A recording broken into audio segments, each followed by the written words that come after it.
be issues. Just that you are not, you Mm. know, just maybe your thoughts are somewhere else. So cardiovascular diseases can cause it. Diabetes mellitus can cause it. Hormonal imbalances can cause it. Medications can cause it.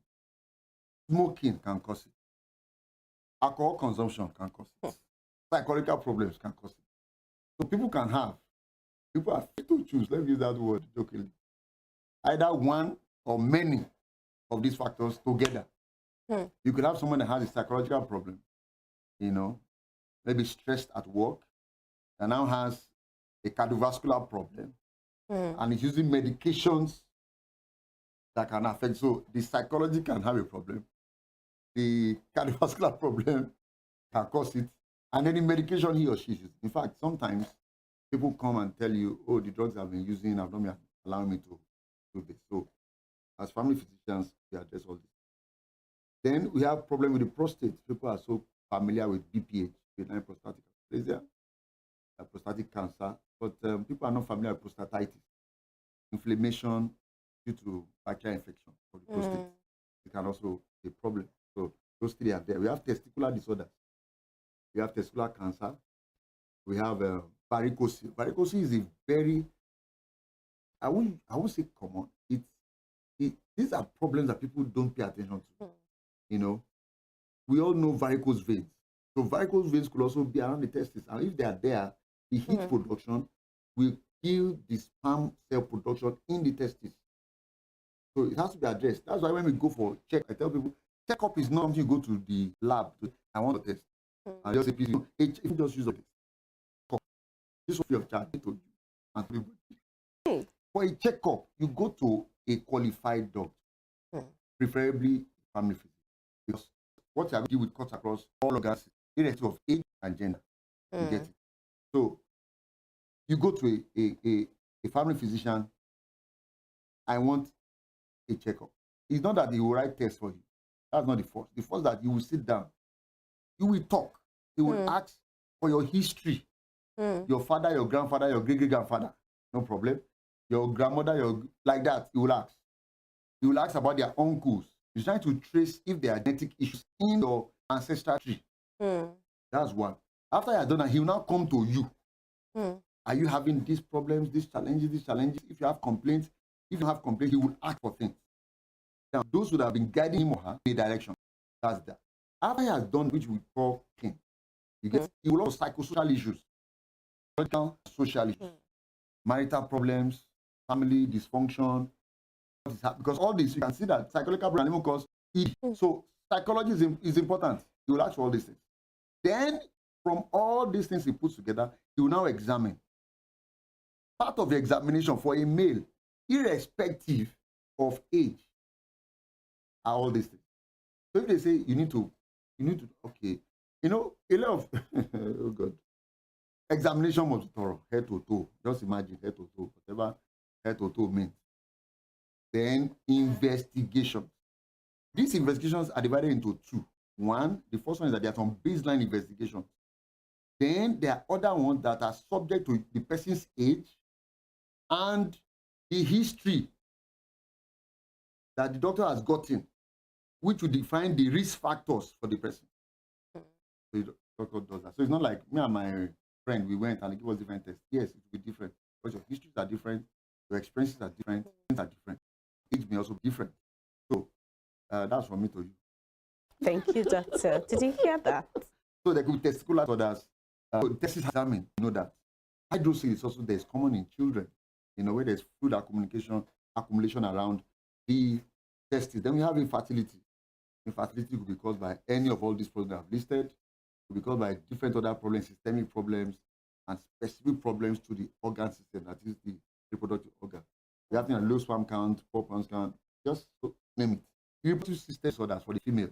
Very common ones, we have this painful menstruation. It's not normal, please.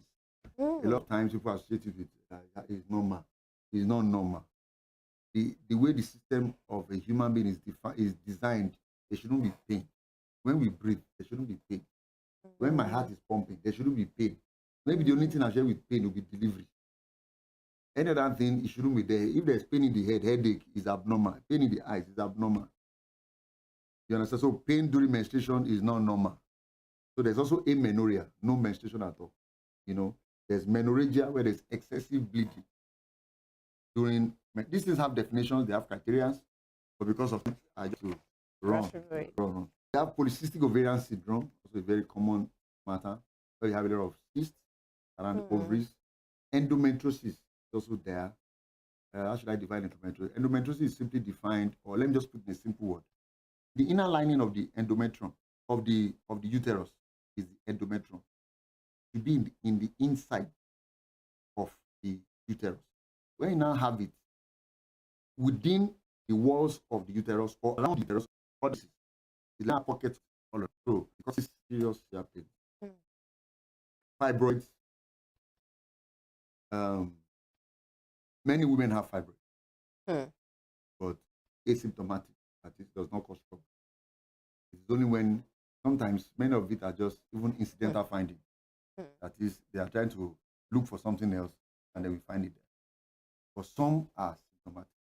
Very common symptoms are pain and bleeding, and then sometimes infertility.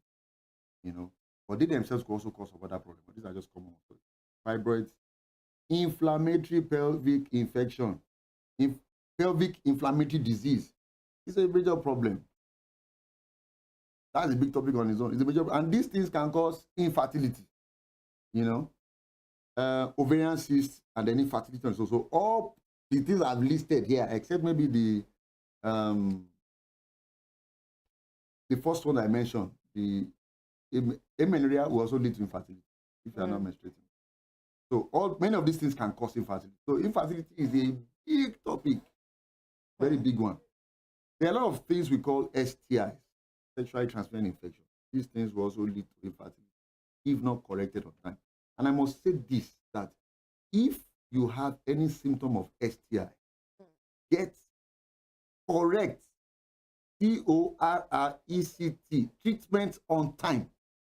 If not, the symptoms, if you treat it shabbily or from a quack or from a pharmacy store and you don't treat it well, and there are quite a number of them, and their treatments differ. So if you treat A as B or you treat B as A, the symptoms may stop, but the process may continue. And one of the common complications of poorly treated STI is what? Infertility. I don't know if I still have time. Just about 3 minutes. Okay, 3 minutes more. So if we have gonorrhea, HPV, human papillomavirus. I need to say this: human papillomavirus. There's a vaccine for it now, and a lot of advocacy for women. Herpes simplex virus, HIV/AIDS are there. We have cancers, which I also need to say people should go for screenings on time. Things are preventable. Cervical cancer, ovarian cancer, breast cancer. Ovarian cancer, people should go for screening, and then vaccination. Vaccination against HPV prevents against cervical cancer, because HPV is a very common cause of cervical cancer. Breast cancer, there should be a lot of screening. Women should check themselves regularly, and if you perceive that anything is wrong, go to your doctor on time. A good doctor, because we have a medical doctor. So I think with that, I may start to run. There are other matters anyway, but it's a good place to stop. Well, it has been an amazing, time here. Hearing Doctor talk about the reproductive organ, lots of things. In fact, I think it's the one that we didn't really have so much time to really, handpick and talk. But my take home today, I don't know what your take home is, but my take home today is about getting preconception care. Preconception care, and the fact about treating all STIs correctly. Doctor said not all these STIs have different treatments. Don't treat them. You cannot treat them the same. And he also emphasized you getting, a medical doctor, not a quack, in his words, medical doctor, not a quack, who knows what he's doing. Thank you, Doctor, for your time today. It was really insightful, and we have a good take home. Please get preconception care. It's very important, so that every complication could be detected on time. Thank you very much for joining us today on this episode of Spring Clinic on Western Spring Television. My name is Temitope Ajijola Oluwaola. Looking forward to having you on the next episode.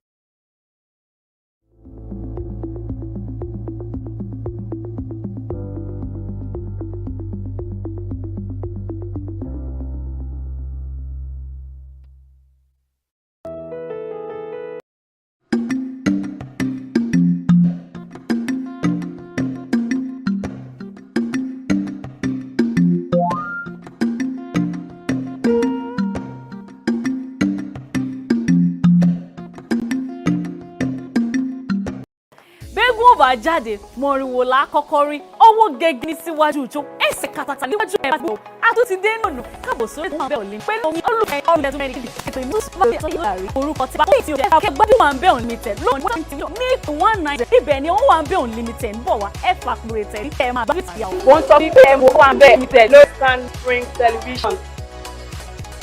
Ìkwẹ́rẹ́ ìlú ìmọ̀ ọmọ ọlọ́gbọ́n dorí ẹja mú àwọn òmùgọ̀ àdìmú nírù ẹni dẹ́kọ̀ tí ò gbọ́n ọgbọ́n rẹ̀ dọ̀run alákejì gẹ́gẹ́ bí àrọ́bá ẹni tó tẹ ìṣẹ́ridó tó sì kọ́kọ́ gbé ibẹ̀ lọ́dún 1699 ló jẹ́ ọdẹ tí orúkọ rẹ̀ ń jẹ́ Ògúnfúnminíre ọmọ ọba ìlú Ilé Ifẹ̀ ní í ṣe ó máa ń ṣọdẹ lọ síbẹ̀ láti Ifẹ̀ ó sì pàgọ́ tó ti máa ń sinmi ṣáájú kó tún tó lọ bẹ ilé rẹ̀ wò. Nígbà tó yá àwọn ọdẹ mìíràn wá darapọ̀ mọ́ láti ṣọdẹ nínú igbó yìí ni wọ́n bẹ̀rẹ̀ sí ní ṣọdẹ tí wọ́n sì ń pọ̀ sí pẹ̀lú àwọn ènìyàn wọn. Báyìí ni wọ́n ṣe bẹ̀rẹ̀ sí ní tàn kálẹ̀ tó fi dé gbogbo ibi tí Èkó fẹ̀ dé lónìí. Ìlú Èkó ìlú ńlá ìlú Èkó yìí ni ibùdó agbára ìṣàkóso ilẹ̀ Nàìjíríà wà tẹ́lẹ̀ rí pàápàá lásìkò ìjọba amúnisìn ṣáájú ọdún 1991 tí wọ́n gbé lọ sílùú Àbújá. Èkó àdèlé ọmọ agun àgẹ̀rẹ̀ Èkó ọmọ afíjú wọjà arìngbẹ́ndẹ́kẹ́ ọ̀bùn wọjà páṣíọ̀ṣíọ̀ ẹ̀yọ̀ ní bàbá Èkó àríjó ṣe bí ọba Èkó ọmọ odò tí ò ṣe é yájú sí Èkó arómi sá lẹ́gbẹ́lẹ́gbẹ́.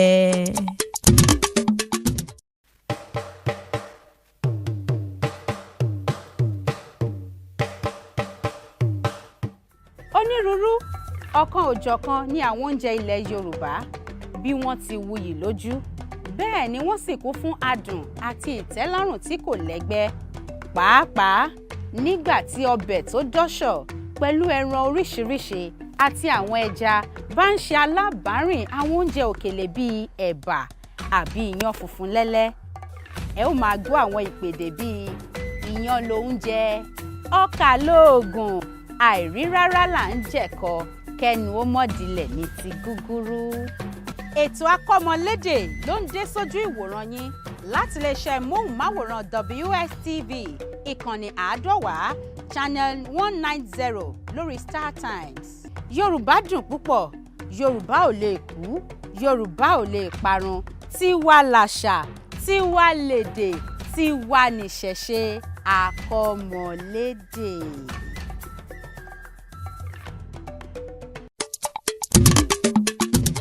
Ìlú Ìbàdàn. Ìlú Ìbàdàn ni olú ìlú àti ìlú tí ó tóbi jù ní ìpínlẹ̀ Ọ̀yọ́ tó wà ní ẹkùn ìwọ̀ oòrùn gúúsù ilẹ̀ Nàìjíríà. Kò dín ní èèyàn bíi mílíọ̀nù 6 tó ń gbé nígboro ìlú Ìbàdàn nìkan ṣoṣo. Odù Ifá ọ̀sẹ̀ méjì ni àwọn Yorùbá gbàgbọ́ pé ó tẹ ìlú Ìbàdàn dó. Àwọn ọmọ ìlú Ìbàdàn jẹ́ akíkanjú, wọ́n fẹ́ràn ìdàgbàsókè, ọ̀làjú ni wọ́n. Àwọn baba ńlá wọn sì jẹ́ jagunjagun. Àbájọ tí a fi máa ń gbọ́ nínú oríkì wọn pé Ìbàdàn mèsì ọ̀gọ̀ nílé Olúyọ̀lé, ìlú ògúnmọ́lá olódògbò kẹ̀rí lójú ogun ìbàdàn ọmọ àjòrò sàn ọmọ ajẹ̀gbínyó ọmọ àfikàràhùn fọ́ orí mu. olùbàdàn lórúkọ oyè ọba ilẹ̀ ìbàdàn máyẹ̀ okùn adé ló kọ́kọ́ jẹ baálẹ̀ nìbàdàn gẹ́gẹ́ bí ìlú ńlá ọ̀pọ̀ àwọn iléeṣẹ́ àti àjọ ńláńlá ló wà nìbàdàn tó gbonílé tó gbé àlejò ọmọ ìbàdàn kí ni sóò.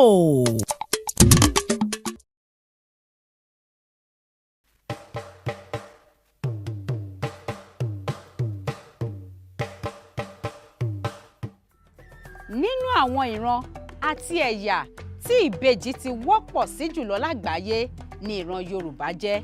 Yorùbá sì máa ń ṣàjọyọ̀ àwọn ìbejì gẹ́gẹ́ bí olú ọmọ, pàápàá nínú àwọn ìpèdè tó ń ṣe àfihàn oríkì ìbejì. Ẹ ó máa gbọ́ wíníwíní lójú orogún, èjìwọ̀rọ̀ lójú ìyá ẹ̀, ọ̀bẹ kì í ṣe bẹ́kìṣà, ó bẹ́ sílé alákìísà, ó sa alákìísà donígbaṣọ. Àfijù ọmọ tí gbàdọ̀bálẹ̀ bàbá, ọ̀kan bá bí èjì ló wọlé tọ̀ mí wá. Yorùbá nígbàgbọ́ wípé orúkọ ẹni nìjánu ẹni, bẹ́ẹ̀ ni wọ́n sì gbàgbọ́ pé orúkọ ọmọ a máa ru ọmọ. Ìdí nìyí tí Yorùbá fi máa ń ronú jinlẹ̀ kí wọ́n tó sọmọ lórúkọ. Ètò akọ́mọlédè ló ń dé sójú ìwòran yín láti iléeṣẹ́ móhùnmáwòrán WSTV ìkànnì 150 channel 190 lórí StarTimes. Yorùbá dùn púpọ̀, Yorùbá ò lè kú, Yorùbá ò lè parun. Tiwa làṣà, tiwa lèdè, tiwa nìṣẹ̀ṣe akọ́mọlédè. ọ̀pọ̀lọpọ̀ olùsọ̀rọ̀ tí ó dẹ̀ dókè, ọ̀pọ̀lọpọ̀ ìnira, ọ̀pọ̀lọpọ̀ ìyà làwọn èèyàn ń kojú rẹ̀ ní àdúgbò. Ojú ọ̀nà tó kù díẹ̀ káàtó, iná ọba tó mẹ́ẹ̀ tó ń ṣe ségesège, àwọn tó ń hu ìwà àbàṣejẹ́ obì tí ń sun lẹ́rùn àti àwọn nǹkan tí ò tí ì dé tí gbọ́ ìjọba. Ṣé wọ́n ní etí ọba nílé etí ọba lóko, èèyàn náà ló ń jẹ́ bẹ́ẹ̀. Òun náà ló jẹ́ kí ìkànnì Western Spring Television gbé ètò tí ó jẹ́ kẹ́yìn ara lé ẹ̀yin ará àwùjọ kẹ́lẹ́ mọ́ sọ bí tí bàtà bá ti ń ta yín lẹ́sẹ̀ fún àwọn aláṣẹ ìjọba. Ohun tẹ́ ẹ ṣe ni wípé ẹ mú fóònù yín, ẹ̀rọ ìbánisọ̀rọ̀ yín, ẹ dábù rẹ̀, ẹ mọ̀ yá ní gbọ́rọ̀, ẹ dábù rẹ̀, ẹ ṣe àkàálẹ̀ ohun tó ń fẹ́ àmójútó ìjọba, ohun tó ń fẹ́ àmójútó àwọn aláṣẹ, ohun tó ń fẹ́ àmójútó àwọn elétò ìlera, àwọn elétò ààbò àti àwọn míì tí ọ̀rọ̀ kàn. Ẹ má jẹ́ kí fọ́nrán náà, ìyẹn fídíò tẹ́ máa ṣe àkàálẹ̀ rẹ̀ kó mọ̀ ju ìṣẹ́jú 2 tàbí 3 lọ. Ẹ má fi ṣọwọ́ sí wa ní orí WhatsApp lórí ẹ̀rọ 0803 865 1049 0803 865 1049. Ẹ jẹ́ kí gbogbo àwọn fọ́nrán yín, àwọn àwòrán yín kó máa wọlé. Orí ètò Ojú Ẹlẹ́rìí, ẹ̀yin gangan lẹ jẹ́ ojú ẹlẹ́rìí. Ohun táwọn èèyàn nílò, ohun tó ń jẹ àwọn èèyàn láwùjọ níyà, ilé tí ò nílé ìgbọ̀nsẹ̀, ibi tí ò níbi tó ti ń dẹ ẹ̀gbin nù, tó wá jẹ́ pé ẹ̀gbin wọn ní àwọn ará àdúgbò, àwọn aráàlú lára. Gbogbo ẹ̀ ẹ fi tó àwọn aláṣẹ létí. Ohun tẹ́ ẹ nílò ní agbègbè yín, ẹ jẹ́ kí àwọn aláṣẹ mọ̀. Orúkọ mi ni Adéyẹmí Ọlábọ̀dé, èmi ni atọ́kùn ètò Ojú Ẹlẹ́rìí lórí Western Spring Television, ìkànnì 150 ní gbogbo ọjọ́ Ajé láago 2 àbọ̀sán.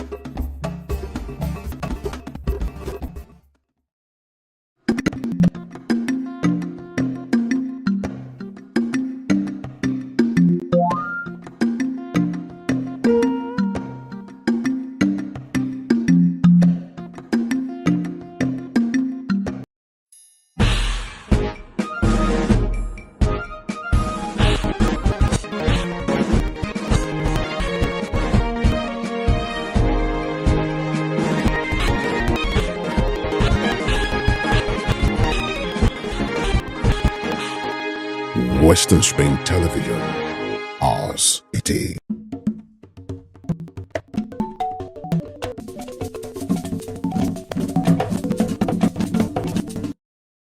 gẹ́gẹ́ gbàsírí ìyá fàájì àlùjọ adéfẹ́mi tó mi ó sọ pé àṣẹ kẹrẹ lórí ètò wà ń bẹ unlimited torí àlápò ìbínú àríyá fàájì kan ìdùnnú máa ń bá dé fún wa ní gbogbo ìgbà tẹ́ ẹ bá ṣẹ̀ṣẹ̀ ń darapọ̀ mọ́ wa fúngbà àkọ́kọ́ ẹ káàbọ̀ sórí ètò Owambe Unlimited. Èyí ni mo fi ń sọ fún yín pé ẹ káàbọ̀ sórí ètò wa, ètò àríyá, ètò ìdùnnú, torí lórí ètò Owambe Unlimited láti kàn ní Western Spring Television, àríyá fàájì àlùjọ ló bá dé fún wa ní gbogbo gbà. Nítorí ẹ̀ la ṣe wá gbé ètò yìí kalẹ̀ fún wa láti máa fi dára wa lẹ́ràríyá, láti máa fi kọ́ra wa lọ́gbọ́n bákan náà, torí lábala àkọ́kọ́ ètò wa làwa ti máa ń kọ́yàn àwọn nǹkan tó yẹ kíyàn mọ̀ láti fi ṣe àríyá tiyín, yálà bóyá ìgbéyàwó lẹ fẹ́ ṣe ni, òkú àgbà ni, ọjọ́ ìbí ni, ìsọmọlórúkọ ni, gbogbo ẹ̀ pátápátá tẹ́ bá fẹ́ ṣe, gbogbo nǹkan tó yẹ kẹ́ fi sọ́kàn. Bí àwọn kókó ni mo máa ń sọ, bóyá bí ìṣojúlóge ni, makeup ni, aṣọ wíwọ̀ ni, gbogbo ẹ̀ pátápátá eléyìí làwa máa ń sọ. Lórí oúnjẹ ni àti bẹ́ẹ̀ tẹ́ ṣe lè ṣe decoration, gbogbo eléyìí pátápátá, even tó fi dórí ìfìlà tẹ́yìn ọkùnrin lè gé àbí gèlè táwọn obìnrin ó wé. Gbogbo ìyá lòdì àríyá kọ́ yín lábala àkókò ètò Owambe Unlimited tó máa dábàlà kejì ẹ̀wẹ̀. Ibẹ̀ láti máa ń ṣe àgbéyẹ̀wò àwọn àríyá tí èmi àti Kọ̀mí bá ti mú wá fún yín láti fi kọ́gbọ́n, torí kò sáríyá tí ìyá lòdì àríyá àti Kọ̀rẹ́ bá mú wá fún yín tẹ́ ẹ̀ ní gbádùn, tẹ́yìn gan ò ní rí kan wò bẹ́ẹ̀. Lónìí ìyá lòdì àríyá àti Kọ̀rẹ́ tún ti wá dé láti wá fi àríyá ọ̀tọ̀ míì hàn fún wa, torí ẹ wo èmi àti Kọ̀mí àti pòópọ̀ atátó iyọ̀dùn láti wá fi hàn yín. Èyí mo fún wọn sọ wípé ẹ fà pèrè tẹ̀dí, ẹ má gbé kúrò bẹ́ẹ̀. Ètò Owambe Unlimited máa tẹ̀síwájú láìpẹ́ yìí. Ìkànnì Western Television ní ìsìlẹ̀yìn àti ọ̀rẹ́ ní Kéètì Táíwò tí mo àpèrà mi ní ìyálòdì àríyá. Tẹ́mi ọmọ tún sọ pé ṣùṣù ni mí, tó tún mọ̀ sí ṣẹ̀kẹ̀rẹ̀ ní tí ò kí ń lòdì ìbànújẹ́, torí ibi tó bá dùn láti rí mi. Ẹ fọ pàrẹ̀ tẹ̀dí, ẹ má gbé kúrò bẹ́ẹ̀ o. Ètò Owambe Unlimited ó máa tẹ̀síwájú ní kòpẹ́kòpẹ́, bò ń bọ̀ wá ná.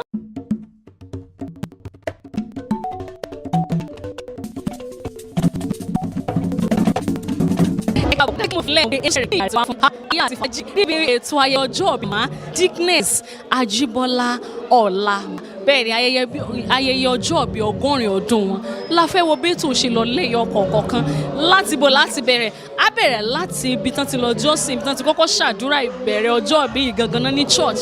Lẹ́yìn náà la ṣẹ̀ṣẹ̀ wá bọ́ sí ibi tí fàájì reception àwẹ̀jẹwẹ̀mú ti fẹ́ bẹ̀rẹ̀ lẹ́yọ kọ̀ọ̀kan. Ẹ wo ẹ má jẹ́ yálẹ̀ àríyá fẹ́ tún fún yín, ẹ jẹ́ àjọ rìnrìn àjò yìí, torí mọ̀ pé lónìí àjọ gbogbo pàtí ọ̀hún ti ṣe lọ. Mò ń bọ̀ ná.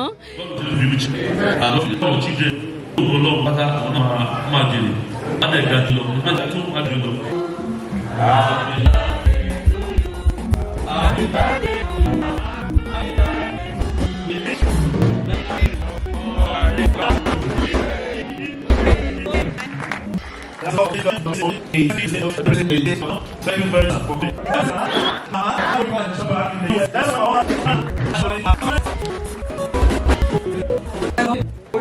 Láti ọdún tí pé mo gbà wá pé torí tí bá fẹnu lé ìrìn àjò mi ẹ mọ̀ bá yọ̀ náà ni àwọn tí wọ́n gbé ìníṣà tá a jọ gbé ìníṣà wọ́n mọ iṣẹ́ tí mo fi ara mi ṣe. Orí ọ̀fẹ́ Ọlọ́run ló jẹ́ wà ní orí tó bá fẹ́ kí àwọn ọmọ ìlú tó jẹ́ pé ọjà gba 2000 pension wá ìyàwó kan pẹ̀lú ọmọ méje pé èyí wà ní àràbọ̀ ìṣẹ́ ọ̀kan wà ní ṣùgbọ́n mo lè wá mo tápátá ṣoríire.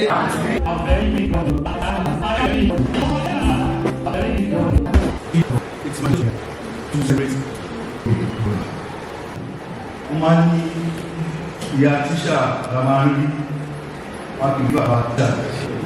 Bàbá tíṣà ti ṣe wàhálà akọ̀kọ̀ àwọn ìyá yẹn máa gbádùn. My own father is 29 old. My mom is still doing fine.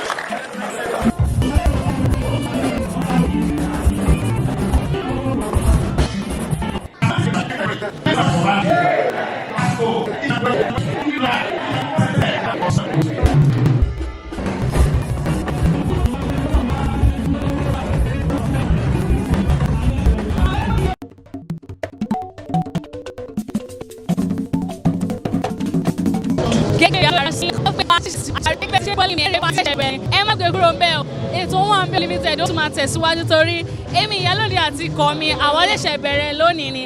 Ẹ wo ẹ̀yin gan ṣẹ̀ṣẹ̀ máa gbádùn fàájì ayẹyẹ ọjọ́ ìbí màmá Elizabeth Jíbọ́lá Ọjọ́ọ̀la bẹ́ẹ̀ ni ayẹyẹ bẹ́ẹ̀ 88 wọn la wà. ìyàwó àrí ògbódè tún bí tí wọ́n fi bí pàtí ṣe lọ òun lè lé iná owó mò ń bà ná.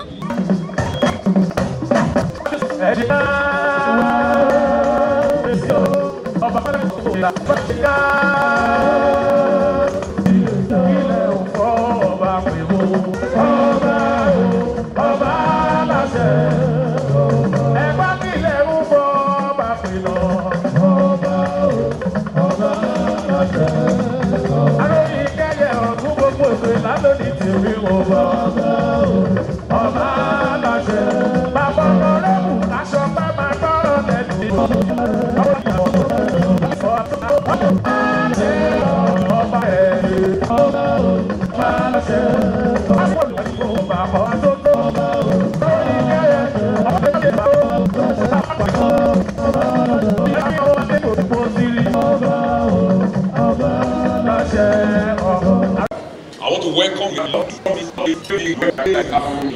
Bring more.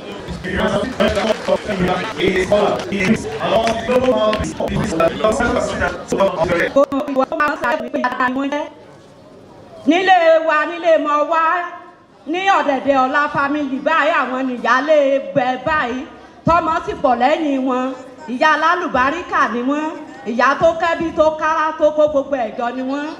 nígbà tí sàkán ní àìsàn lọ́wọ́ bá yẹ kí wọ́n ti ṣàlọ́jọ́ ó ti mọ́ wọ́ tí wọ́n bá gbẹ̀yẹ̀ náà sọ̀rọ̀ yìí ló bá sílẹ̀ ẹgbẹ́ ìrọ̀.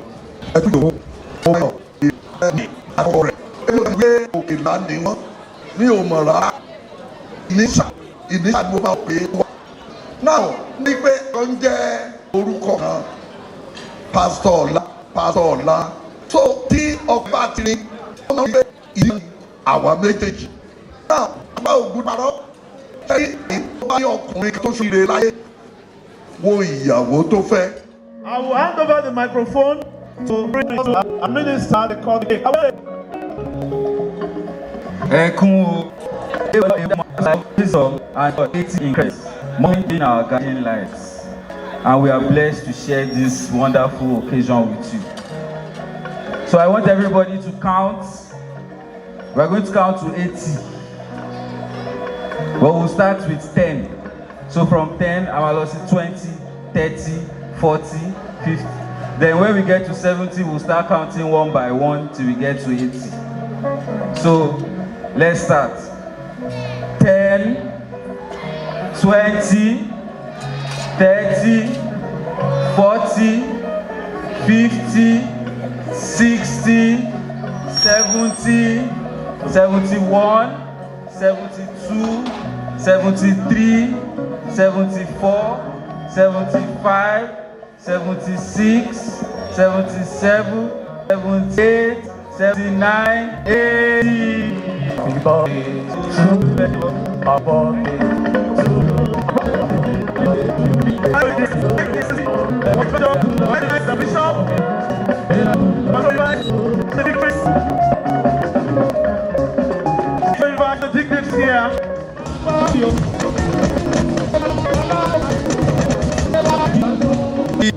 Màmá ọmọ ní ìyí láyé pé wọ́n jẹ́ akíkanjú obìnrin ó rẹ̀ wípé pẹ̀lú ìforítì àti ìfọkàntán kò sí nǹkan tí ẹni tí yìí bá ṣe ọ̀lẹ tí ò lè achieve láyé yìí ó believe nínú apálára ìgúnpá ní iye kan pé tó ẹ bá ní apá yìí ní tí ẹ lè fi ọwọ́ yìí ṣe pé èèyàn lè make ẹ̀ ó dẹ̀ ti prove ẹ̀ over and over àti mo wá rí ni pé àwọn ọmọ wọ́n mú ìyẹ́ nínú ìgbésí ayé wọn pàápàá jùlọ ìyàwó tọ́lọ́run fún mi láti ara wọn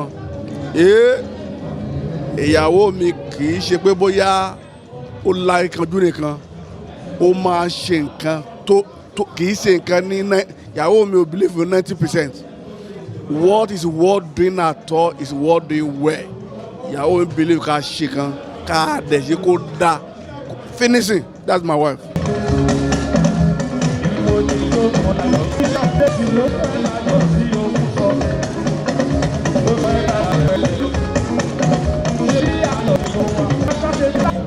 Mọ́mí jẹ́ ẹni tó ṣe tó para ṣiṣẹ́ gan.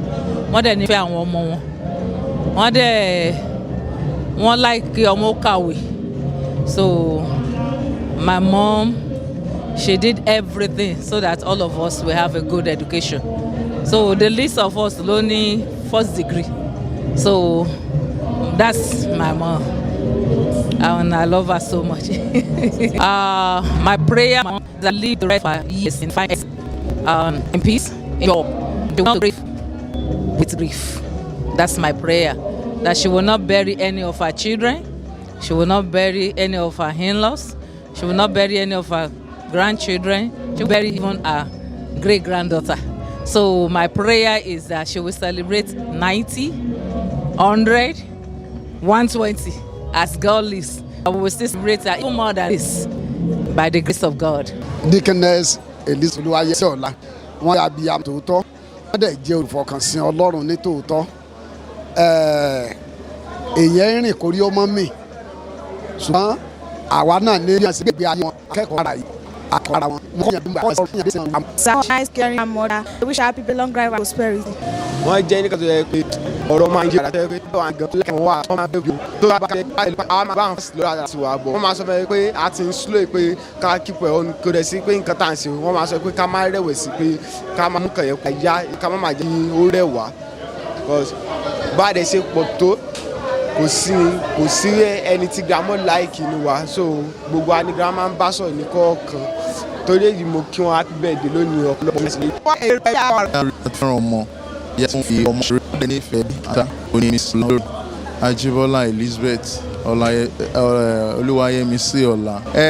Màmá jẹ́ olótìtọ́ ènìyàn tó jẹ́ pé gbogbo tí wọ́n gbé tí wọ́n dẹ̀ ti ṣiṣẹ́ ọ̀nà àpẹẹrẹ lélẹ̀ iṣẹ́ tí wọ́n wà wọ́n ti fún ṣe ipò owó dẹ̀ pẹ̀lú Ọlọ́run kò sí owó sọnù tàbí owó pé bẹ́ẹ̀ náà ni nínú ìjọ Ọlọ́run.